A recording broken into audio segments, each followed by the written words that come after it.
Hello viewers, welcome to today's lecture on the interfacing of keyboard and LED displays to 8051 microcontroller. As you know, there are many situations where a microcontroller based system has to interact with the human user. So, for human interaction between the for human interaction it is necessary that the microcontroller based system must have necessary input and output devices. And predominantly a keyboard is used as an input device through with the help of which the human user can pass on commands, send data and so on, and use and also suitable devices are display devices are interfaced so that the response of the microcontroller can be displayed on the display devices. Normally light emitting diode and liquid crystal displays are used for as the output device. So, in this lecture we shall be discussing interfacing of keyboard and two types of display devices, LEDs and LCDs. First, let us start with the keyboard. As I mentioned earlier, a keyboard is nothing but a collection of keys which are interfaced to the microcontroller. Now, a collection of keys as it is shown here is arranged usually in the form of a two-dimensional matrix. So, it is arranged in the form of a two-dimensional matrix as you can see. So, in this case you have got 20 keys and it is arranged in two-dimensional matrix so that you require number of port lines. That means you have to interface in such a way that the total number of port lines that you require for interfacing is minimized. You can interface with minimum number of port lines or the hardware over it is small. So, in this particular diagram I have interfaced 16 keys which have been arranged as 4 by 4 matrix. Then these 16 keys can be interfaced through port lines. For example, you can use say port 1 P1 0, P1 1, P1 2 and P1 3. Similarly, here also you can use another port, say port 2 0, port 2 1, port 2 2 and port 2.3 of 8051. This is also 8051. So, you can say these are the port lines of 8051. Now, as you can see here, this is the you can say this is the rows and these are the columns, and each junction there is a key which is and which has got 2 points, and if you depress then this is these two contacts are closed. Now, we use some resistors typically of the value of say 10 kilo ohm, and these resistors are used as pull up device.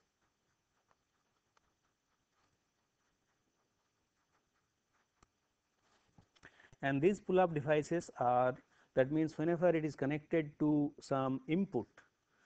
So, this line if it is an input, this will get a high level signal, or this line will get high level signal because of this pull up. Now, we shall see how we can identify a particular key depression. Whenever a key is pressed, it is necessary the microcontroller should identify which particular key has been depressed. And for that purpose, you will require the need for some software, or you can do it by hardware if you want to reduce the burden of the microcontroller. First, we shall see how the identification of the key can be done by what is known as row scanning technique. Row scanning. Row scanning is essentially a software approach, and in this software approach the you have to write a program, and the flow chart of the program is shown here. So, you start the execution of the subroutine. Usually it is done with the help of subroutine, and first thing that you have to do is to initialize the port lines. Say port 2 and port 1 are being used here. One of them has to be used as input and one of them has to be used as output. So, here port 1 is used as output, that means row lines, and column lines are used as input. So, first thing that is done is this is used as port 1 is used as output and port 2 are used as configured as input. So, after this configuration all the port lines are set to low. The reason for that is to identify whether all the keys are open in the beginning or not. So, in the beginning none of the keys should be closed, we start with that particular state. So, for that purpose after setting all the port 1 lines low, read all the port 2 lines. So, you read these values here. So, if none of the keys are closed, then you will get 1 1 1 1, but if any key anywhere is closed, suppose this is closed, if this is closed, since this is low, this column line will become low. So, you will get 1 1 0 1. So, whenever you get all 1, that means all the keys are open, then you come out of it and go to the next state where you read all port 2 lines. That means now all the port lines are 1. Now you will search for any key depression, and if you get, while reading these port lines, if you get 0 on any one of these lines, then some key has been closed. So, that key closer is identified in this loop and it keeps on looping until a key closer is identified. So, after this key closer is received, you have to debouncing. Why debouncing is necessary? The debouncing is necessary because whenever a key is depressed, usually it does not close immediately because of the spring action. As you can see here, there is a spring action. As you depress it, the spring action works, and these 2 points which I have shown here makes the contact is closed and open in the beginning. For example, I am showing one key closer in this diagram. Say this key is closed, then on this point this will make this kind of making and breaking. So, it will not go normally. You can see here it is connected to ground, but whenever a closer is made initially, because of this transient, it will generate some noise kind of thing. It will make and break, the contact will make and break. This is known as bounce. So, you have to overcome the bouncing, and this is known as debounce technique. So, you will wait for debounce. This is a software approach. Here 20 millisecond delay is necessary to overcome the bounce, because we have seen that this kind of bouncing occurs for about 20 millisecond, and for after generating that 20 millisecond of delay, if still the port 2 lines are 0, one of the port 2 lines, then there is key closure. But if it is not 0, if none of the inputs is 0, then again it goes back to this point, and it carries on this way. However, if any one of the key is closed, then you have to identify which key has been closed. So, for that purpose you have to use the row scanning technique. In case of row scanning, first the row 0 is set to 0, other lines are set to 1. For example, what is done, this line is set to 0, row 0, and other lines are set to 1. That means, if there is any key closer on this line, say 0, 1, 2, 3, then that particular column line will become 0. So, which will be read by the column port, that means port 2. So, in this way it will search for all the rows until there is key closure. If it is available on row 0 itself, it comes out, then the key code is sent to the key code is generated by looking up a table, then it returns for the subroutine. So, in this way 4 rows are sensed one after the other, and key closure is identified. So, we see that the while checking the key closure, we are performing some scanning operation. So, we can discuss the various issues that involves, that is that you have to take into consideration while interfacing a keyboard. First of all, key bounce. Key bounce problem can be tackled by software. it can also be tackled with the help of hardware. Let me give an example how it can be tackled, how it can be overcome by using some hardware. Here this is shown with the help of a single key closer. So, here you have got a single key S or switch S. Whenever this is open, then this capacitor charges through these two resistors 470K and 4.7K, and this capacitor value is 0.01 microfarad. The time constant has been chosen in such a way that this point will gradually rise from low level, because it will start with the full charging condition whenever it is open, then if whenever it is closed it will start charging slowly. So, this point will reach the threshold point of this Schmitt trigger. This is a Schmitt trigger type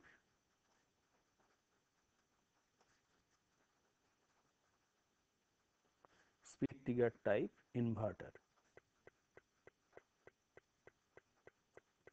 So, whenever the threshold voltage is reached, this output is treated as 1. So, output will become low. So, as you can see here at point low, at this point it goes low, and by that time that bouncing effect is already gone. So, all these transients do not reach the output. Then similarly, whenever this key is released, then also as you can see here, this capacitor gradually charges through these two resistors, and the voltage charges through these two resistors, and as a result at this point the voltage gradually goes down. So, initially there was no charge, so voltage difference was 0. So, it was having the VCC level, then it goes down, and whenever it goes down it will reach again a threshold voltage. As you can see, these two threshold voltages are not same, one is here, another is here, because of this hysteresis effect provided by this Schmitt trigger type of inverter. So, whenever this level is reached, this output is treated as low level, and this output becomes high, because this is an inverter. So, in this way, with the help of a Schmitt trigger and two resistors and a capacitor, you can also implement debouncing circuit. You can overcome the bouncing problem uh, by using hardware technique. But whenever you are using a keyboard, as I have already discussed, then you are overcoming the debouncing with the help of software. In this particular case, a delay of 20 millisecond is generated to overcome this debouncing. Now, apart from this bouncing problem and keyboard scanning that you have to do by software, there is another problem which is known as multiple key closure. This problem is taken care of by using techniques like 2-key lockout or n-key rollover or 2-key rollover. This can be done, this can be implemented by software. So, what basically can be done here, as you can see, the first key which has been sensed is that code is being sent to the is obtained from the table. Another alternative is you scan all the 4 rows and find out whether more than one key has been depressed. If more than one key is depressed, then you keep on looping until a single key depression is identified. This is your 2-key rollover. So, in this way you can overcome these three multiple key closure problem. However, there are 2 more aspects you have to consider whenever you are interfacing keyboard. The 2 aspects are minimizing hardware requirement and minimizing software overhead.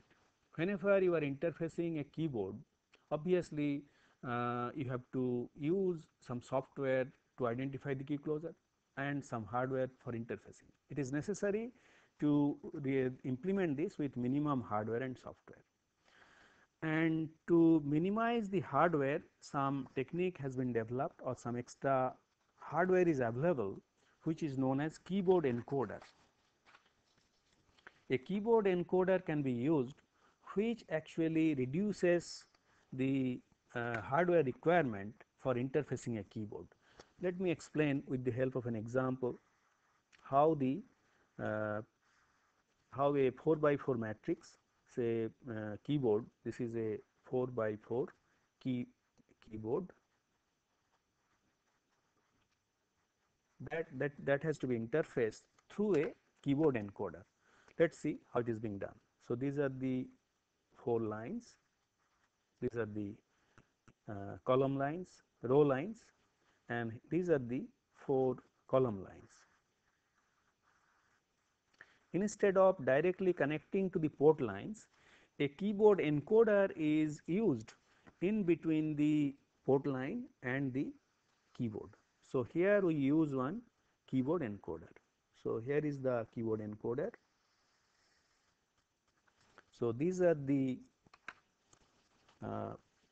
lines x1, x2, x3 and x4. These are the row lines, which are output lines coming out from the uh, from the uh, from the encoder, and these are the row lines.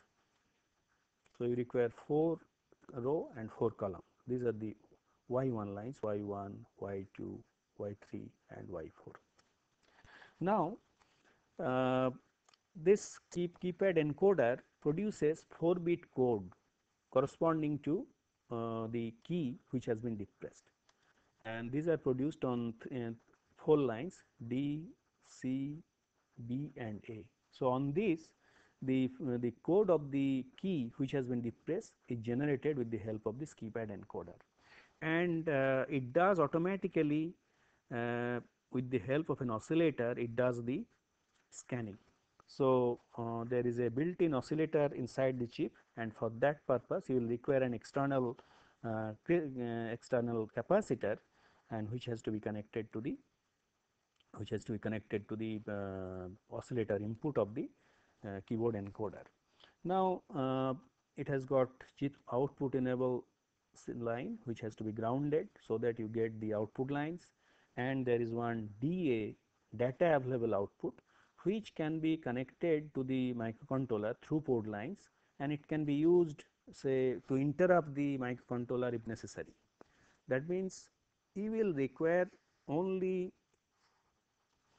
4 port lines, say P 1.0, P 1.1, P 1.2, P 1.3. These are the 4 port lines you require for knowing the code of the key which has been depressed, and this can be connected to one of the interrupt lines, say one of the port 3 lines, which are essentially the interrupt inputs.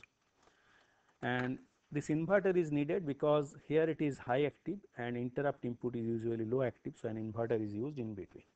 Now, another capacitor is necessary, which is connected to KBM, which is known as key bounce mask, and a capacitor is connected to this, and this capacitor helps you to overcome the key bounce microfarad. Now, let me explain the operation of this encoder and how exactly, what are the things it does. First of all, it what it does, it automatically translates key press code into 4-bit number. As you have seen, any key press that is key pressing is done, it is identified, and that code is generated on these 4 lines. So, this is the 4-bit number that goes to the port line, which can be read, and there is a built-in scanning circuit. And how this scanning is done? It is done in this manner. Say you have got x1, x2, x3 and x4. These are the row lines, and the rows, it generates a clock in this manner.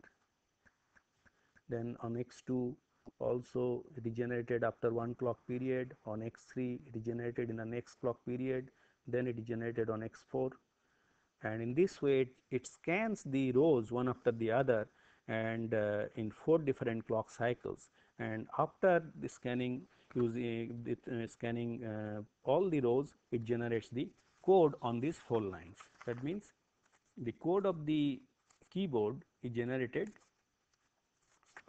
on these 4 lines, and the code corresponds to the key which has been depressed, and the corresponding key is like this. Say this is the key, key can be represented by, say, y1 x1.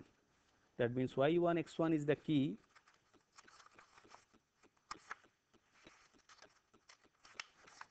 which has been depressed.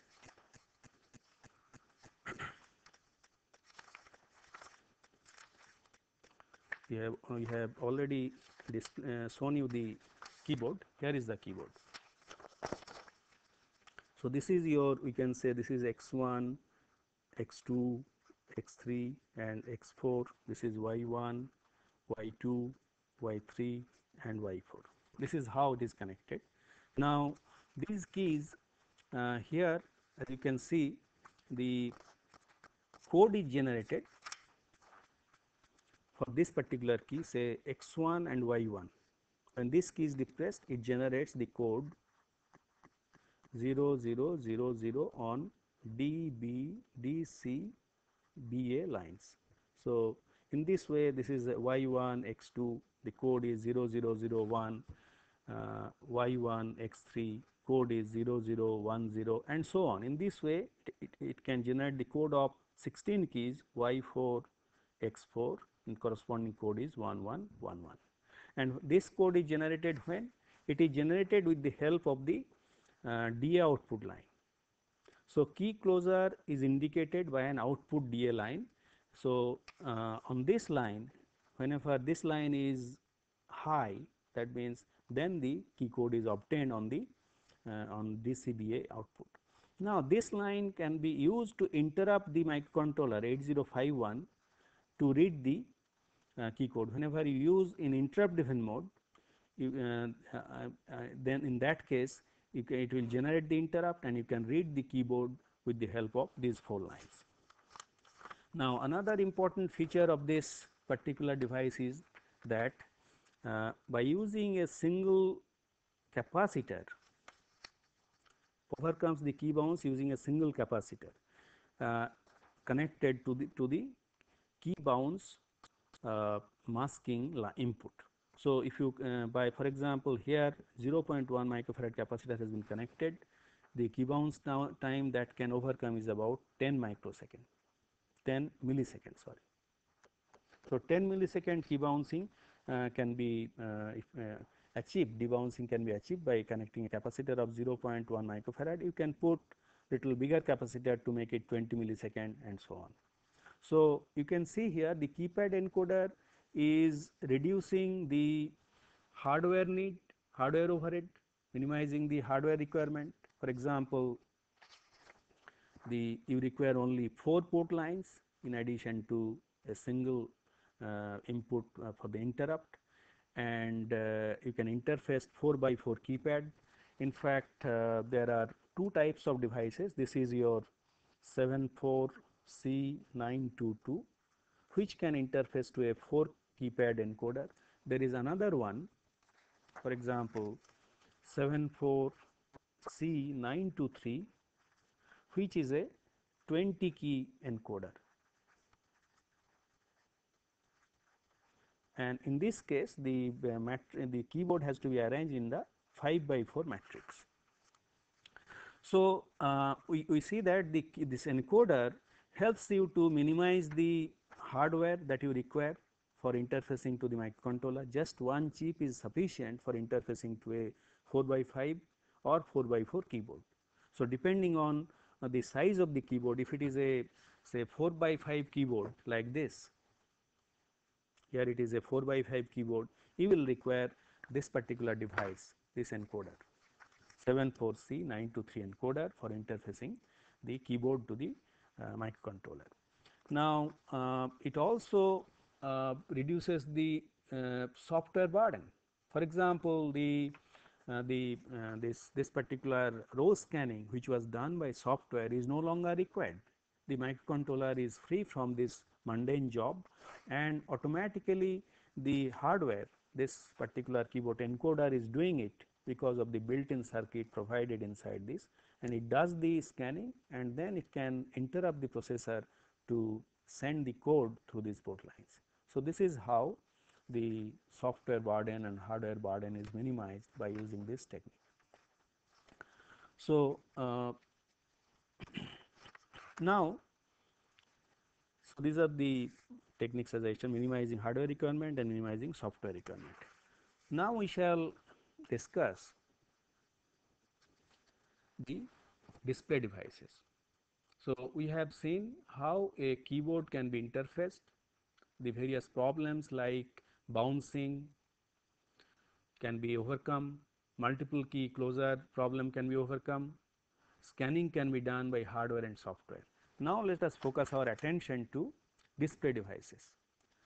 Possibly the most popular display device that is being used is light emitting diode.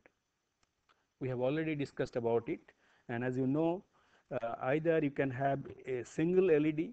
In that case, you can interface it by connecting it to say VCC. This is connected to VCC, and this can be connected to either port line or by using an inverter, and this is connected to a port line.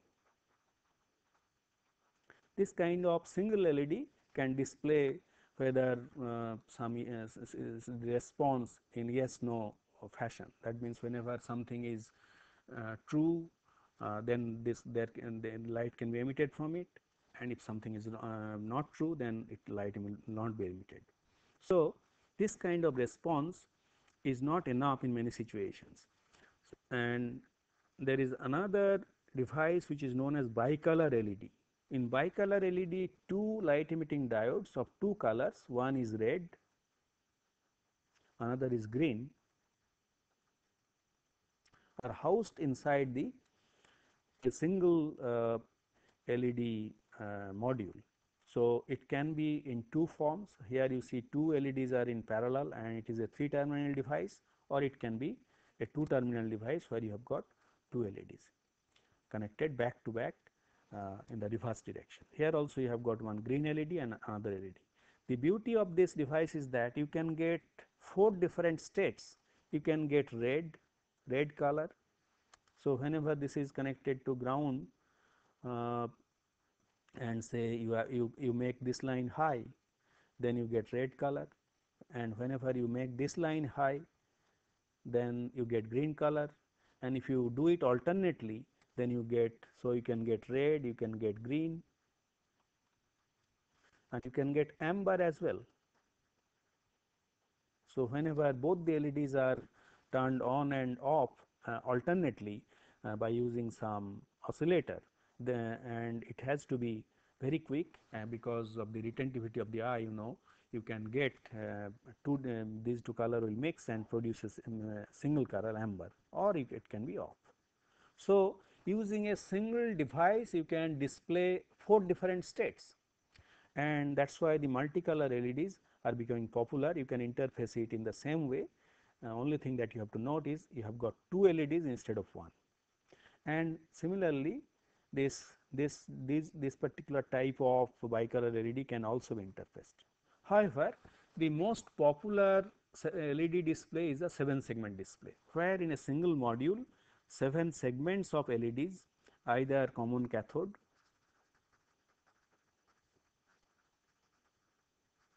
or common anode types are are available, and you can use them to have multi-digit display whenever you have to convey more information. That means the microcontroller wants to convey say a string of numbers, digits, then you have to use multi-digit display.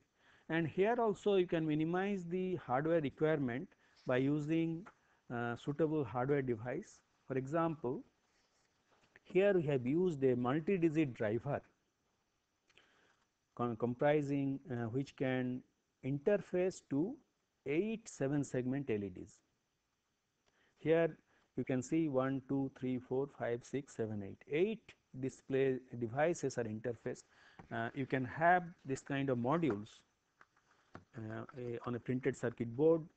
Here 6 LEDs are mounted. You can have 8 LEDs mounted, and all the A lines, A segments can be connected together, B segments can be connected together. In this way you get the segment lines, and you have got separate digit lines coming out from each of these LED modules. So in this way you can have a 8-digit LED display module. This can be interfaced through a multi-digit driver which is manufactured by Intersil, known as ICM7218D, and this ICM7218D is actually meant for common cathode type. So these LEDs are of common cathode type. Let us see how it really works, or what are the basic features of this. First of all, let me explain the operation with the help of the key features that is provided by this multi-digit driver. First of all, it has got 8 segment driver output lines, as it is shown here. There are 8 segment drivers coming out. These are going to different segments, and it has got 8-digit driver lines. 8-digit driver lines are connected here. This goes to different digits. Then each of these lines can produce, can sync, can generate, can produce 20 milliampere of current. You see, there is no additional hardware required here for digit driver as well as for segment driver. This particular multi-digit driver directly drives the 8 LED displays. Now 20 milliampere of peak current it produces. Since it is scanning, and as you know, whenever it does the scanning, it does in a time division multiplex manner. So for some duration this digit is selected, then in the next duration this is selected. In this way it is scanning 8 digits. So the average current will be equal to 20 by 8, that is 2.5 milliampere. You may be asking, with such a low average current, how the brightness of the LED will be good? Actually, it makes use of one inherent property of light emitting diodes. It has been found that brightness is more dependent on the peak current rather than the average current, and moreover LEDs can withstand high peak current. So the peak current is high, so you get good brightness, although the average current is less. And this particular the total current, when all the segments, it is driving all the segments, say 7 segments, then the total current will be, peak current will be about 140 milliampere to drive 7 segments. Now how it does the sequencing? It has to do the sequencing. You have to do it in a time division multiplex manner. How it does, which is explained here. First of all, it selects the select digit using digit address lines. So the particular digit to be displayed is selected with the help of these 3 lines, along with the right signal coming out from the port 3 line. Here it can be P1.0 to P1.7. So through port 1 these lines can be interfaced, and you require one additional port line for interfacing to right. So using this right, you can select, you can latch this value and select one of the digits with the help of these digit address lines. Then whatever data you have to display on digit comes on these ID0 to 3 and ID7 lines.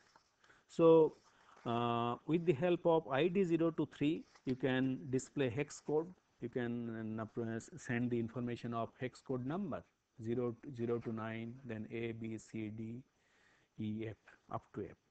So that value will be provided with the help of these 4 lines, ID0 to ID3.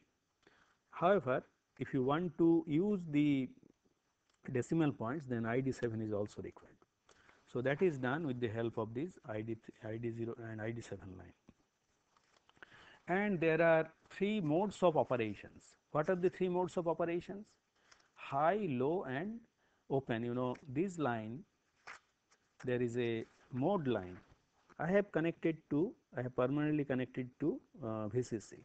So in this case the mode of display will be hex. So in this case it will be displaying hex characters.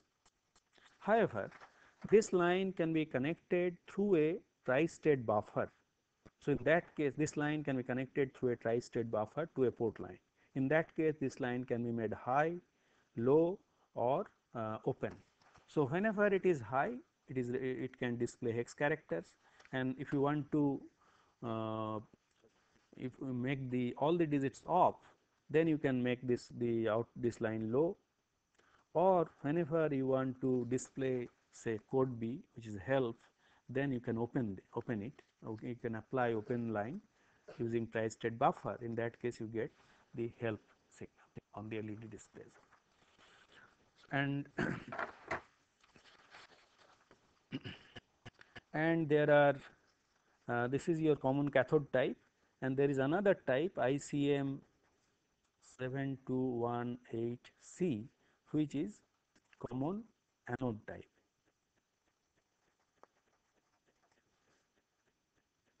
Common anode type. So depending on your requirement, you can use either common cathode or common anode type of multi-digit diver. So you see, you can interface a 8 digits of display by using one 8-bit port and one another single port line, and however the scanning operation has to be done by software. Now, apart from light emitting diodes, in recent years another display device is gaining more popularity, that is liquid crystal displays, because of many advantages it provides. First of all, light emitting diode we have seen consumes quite high amount of current. The current that it consumes, as you have seen, the current requirement can be as high as 140 milliampere. If you multiply with 40 5 volt, it is about it is more than 0.5, it is 0.7 milliwatt, 0.7 milliwatt. So 0.7 milliwatt is not very small power, particularly when you are driving from a battery operated, so from some battery. So with the proliferation of battery operated handheld portable equipments, the need for low power has increased, and fortunately the liquid crystal displays provide you low power consumption, because these are voltage controlled. The liquid crystal displays works in this way. There are two glass plates, and in between these two glass plates some liquid crystals are kept. Then by applying voltage across 2 points, the particular position can be made opaque because of the polarization of light, and in that way the display can be obtained. And another advantage of this is it is easy to read in bright light. On the other hand, the liquid crystal displays are difficult to read in bright light. That is why these liquid crystal displays are useful whenever you have to read in bright light. However, the liquid crystal displays does not emit any light. So you have to use some background light to read the liquid crystal displays. And earlier the cost of liquid crystal displays were very high. Now the cost is declining, and as a result it is becoming more and more affordable. Now another advantage of these liquid crystal displays are they can display characters as well as graphics. As we shall see, the liquid crystal displays can be used to display all the alphabets A to Z, numerics 0 to 9, special characters, and sometimes graphics. So this is another advantage of the liquid crystal displays, and because of this it is becoming very popular. And liquid crystal displays are available in different forms. You can have say 7 segment displays,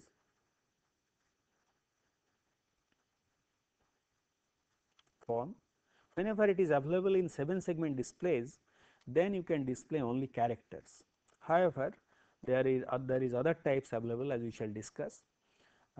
In that case you can display graphics also. Let us see how we can interface 4 LCD displays, 7 segment LCD displays, which is available in a module, to a microcontroller. In this case also we can use one multi-digit driver. The way multi-digit driver has been used for interfacing the LED displays, light emitting diode displays, you can use in the same manner liquid crystal display interfacing. For example, this one TC7211A is a 4-digit LC decoder driver. Here you can see there are these are going in parallel. These are going to A to A, B, this is 7 segments. So, you have got A, B, C, D, E, F, G 7 segments. So, this is going to digit 1, this is going to digit 2, this is going to digit 3, this is going to digit 4, and also it is going to backplane, because in this case you should not apply a constant voltage, the voltage should be alternating, and so there is a oscillator input, you have to apply some clock to it, so that the displays are alternating and the 7 segment LCD module is not destroyed. And the interfacing with the microcontroller, this is your 8051, let us assume. Interfacing can be done with the help of a single port, say this is connected to P1.0, P1.1 to P1.7. Through a single port you can interface 4-digit display using this multi-digit driver.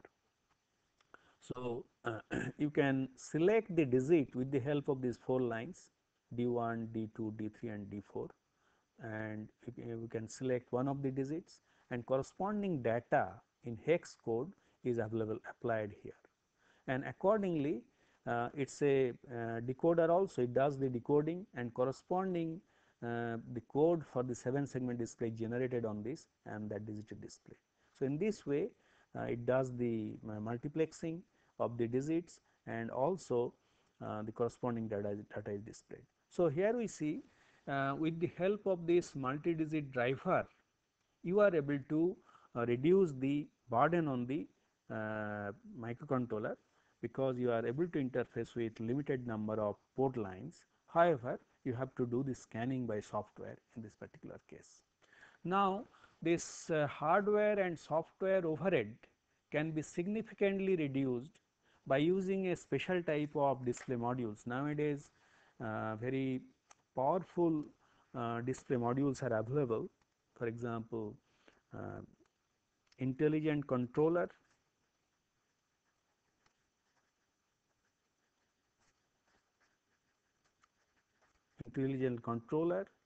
and LCD display panels can be used.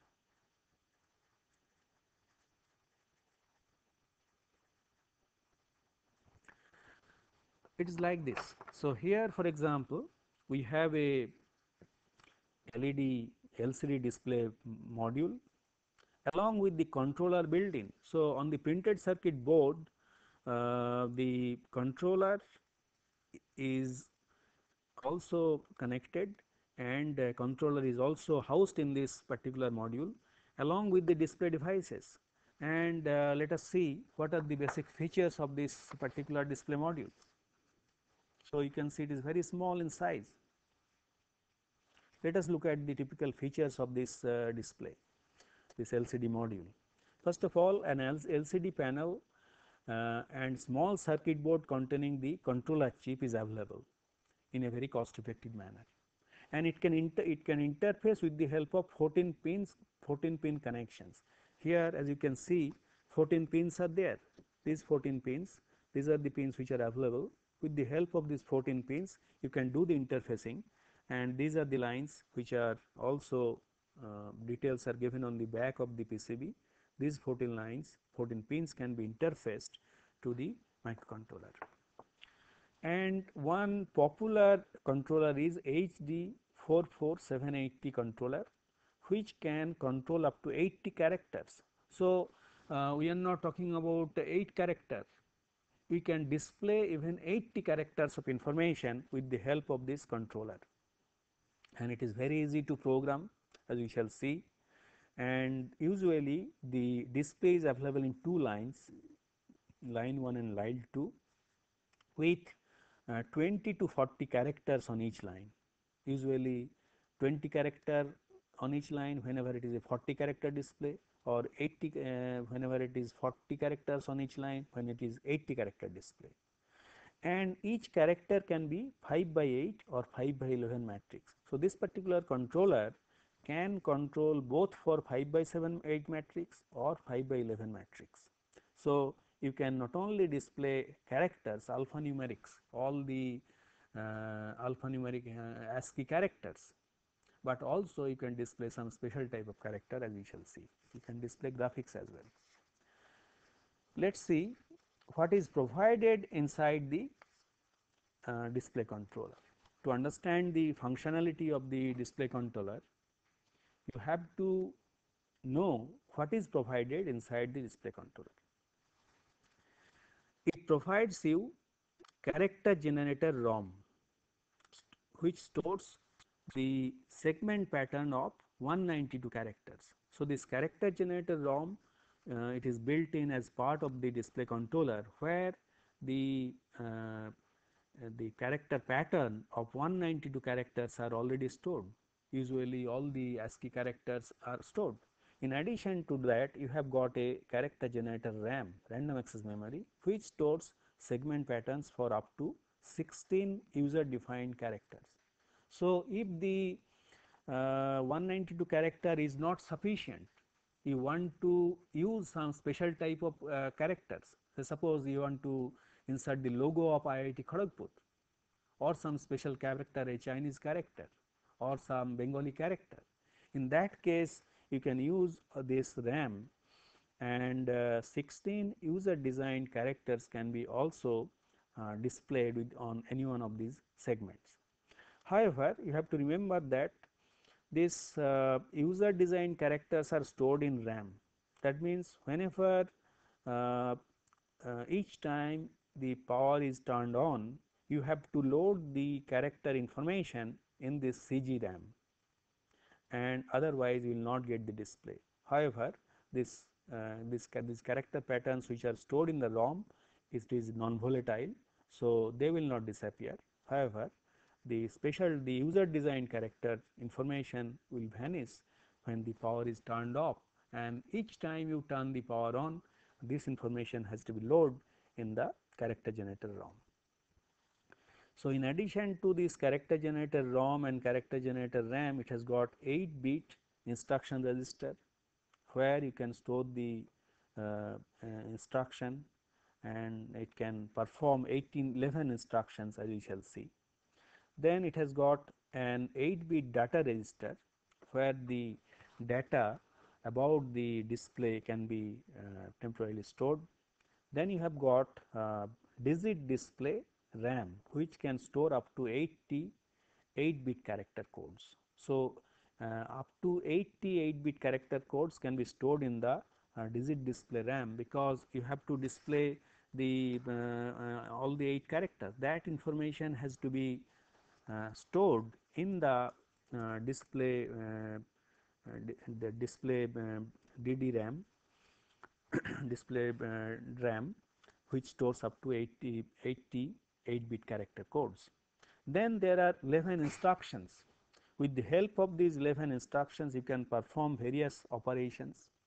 For example, you can clear the display, you can write a character, you can select a position on the display, you can move the cursor, you can read information of the display, etc. With the help of these 11 instructions, you can interact with the controller. So, you can see controller itself is a microcontroller sort of thing, and the 8051 can interact with it and perform various other operations. Let us see how this device can be interfaced to the 8051. So, interfacing can be done through port lines as usual. Here is the LCD module. Here you can see pin 1 to 3 is used for connecting to ground, VCC, which is plus 5 volt, and this pin 3, which is used for controlling the brightness of the display. So, or the contrast, rather brightness or contrast can be controlled on this pin 9. So, which can vary from plus 5 to ground. Now, the data lines can be connected to one of the port lines. So, port 1 is connected to the D0 to D7 data lines. Then it has got 3 more lines. One is RS, another is R by W read write, another is enable. So you can read something, you can load the information in the display RAM, this display RAM, or you can load something in the character generator RAM by using this kind of writing operation. So writing operation is explained here. First thing that you have to do is make RS high to write data or low to write an instruction. So with the help of this you can decide whether you are writing data or instruction. So in case of instruction this has to be low, RS line has to be low, or in case of data it has to be high. Then read write line is made low, and after that the desired data is provided to D0 to D7 lines. Then it waits for at least 140 nanosecond and make E line high for at least 450 nanosecond. Then it makes E line low. So this is the sequence of steps you have to follow to write some data or some instruction into the LCD display controller. In the similar manner you can read it, only difference will be that read write line in that case has to be high whenever you are reading some information which you have already loaded into the display or display devices. So we can summarize our discussion, summarize what we have discussed today. Today we have discussed about the interfacing of two important types of devices, keyboard and display devices. Keyboard interfacing is important, with the help of which the user can communicate the comments, send data to the microcontroller. On the other hand, the response of the microcontroller is displayed on some display devices. It can be light emitting diode type display or liquid crystal diode type display. So in this lecture we have discussed various issues related to the interfacing of both light emitting diode displays and liquid crystal type of displays, and we have seen how efficiently you can interface them. By using some additional hardware you can minimize the number of port lines required. You can use some extra hardware so that the software overhead is also reduced, where the microcontroller need not do the scanning and other operations. So thank you. In the next lecture we shall discuss about the interfacing of different types of input output devices that you require for building embedded systems.